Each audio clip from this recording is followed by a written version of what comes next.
In this video, I'm going to show you how to connect your link app to Salesforce using Zapier. Just type in this link up here in your search bar, scroll down, click Salesforce, and then you're going to scroll down to our create lead, connect a link in Salesforce, and then up here in the top box, you're going to want to log into your link account and connect it. Click continue and make sure you test it and make sure it's connected properly. Mine is. So we click continue. Now we're going to connect my Salesforce account. Select that, click continue.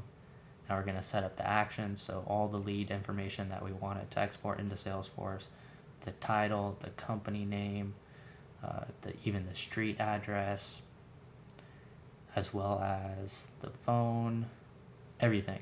So just make sure you fill out all this information correctly, include their website. You can even set the status, so all the leads that come from your link app are labeled as new leads. Click continue, test the action.